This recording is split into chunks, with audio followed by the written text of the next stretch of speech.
past racial issues. Okay, my question for you is, why do you think they do?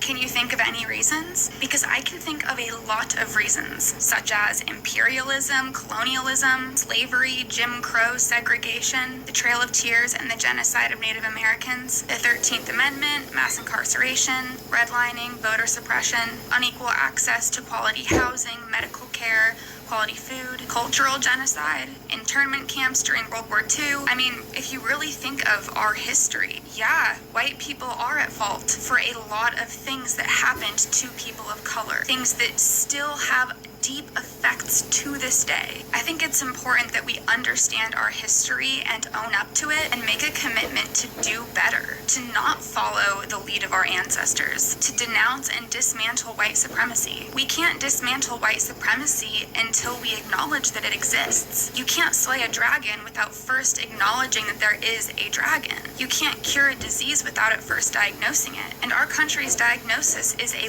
long history of white supremacy, genocide, slavery, discrimination. We must acknowledge that. If we don't, we are ignoring our own history and are just bound to repeat it. You don't know me, but I'm gonna be as respectful as possible with this. Black people in every way still suffer from the effects of slavery. The Willie Lynch letters, everything that's taking place in the black community right now, the fighting against each other, was psychological warfare that you can date back to enslavement, when they put light skin versus dark skin, when they put the house versus the field slave, when they had brother against brother, when they would make you fight to the death, or they would rape your family, or they would do even worse things than that. It was about mind control. If you control the mind, you can control the narrative. And generational mind control has had a very deep and lasting effect on the black community, and it was by design of a white supremacist structure. Education. We all know that the enslaved were denied education. They weren't allowed to read, write, math, none of that. Then when they finally got free, their education was so severely underfunded, and is still so severely underfunded, that they still lack in education thanks to white supremacy. Redlining, the Homestead Act, all the massacres, all the bombings that took place.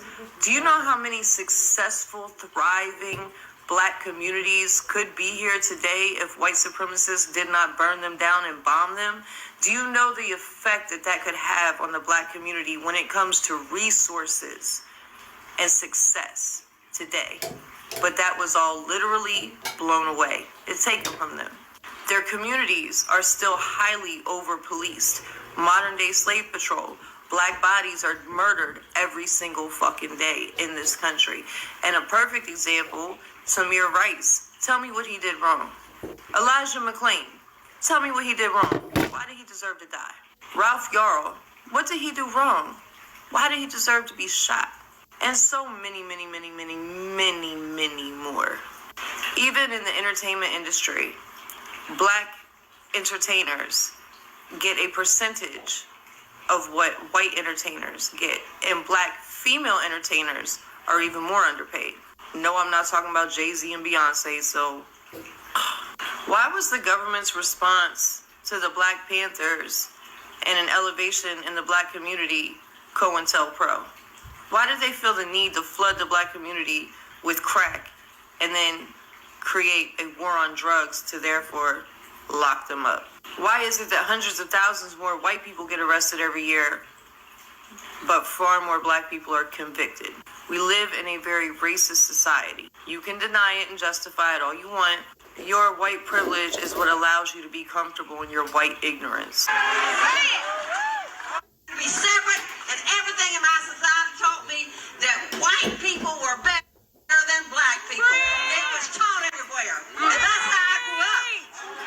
Now, that racist hard shell began to crack for me a little bit when I got in high school and started reading some books. You don't have to move somewhere, you just need to read, people.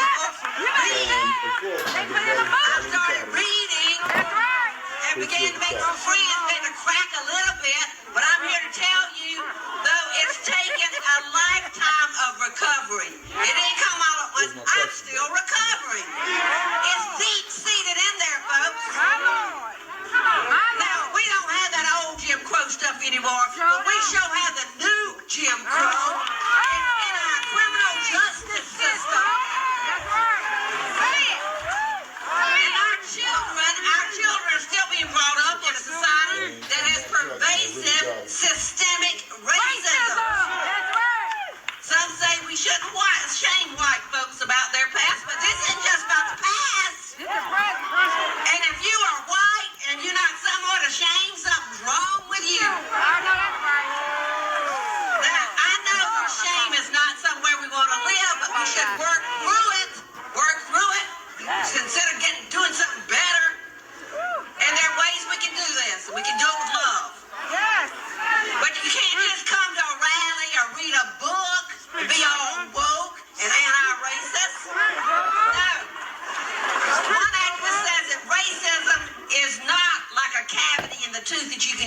to a dentist and have him drill out and fill it.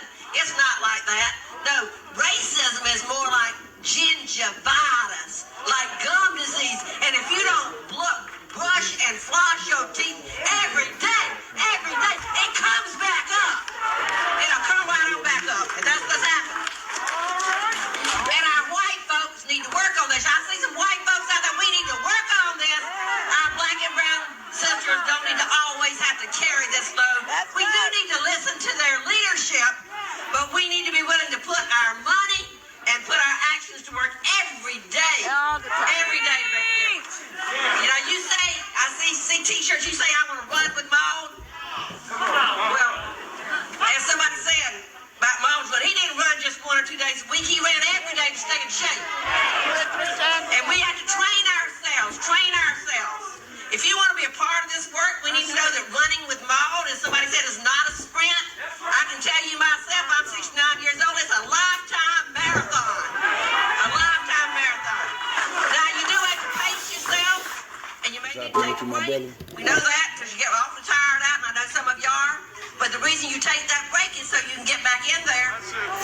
And like brushing your teeth and flossing, we need to make sure that working for justice is a daily habit. It needs to be a daily habit. Join us and celebrate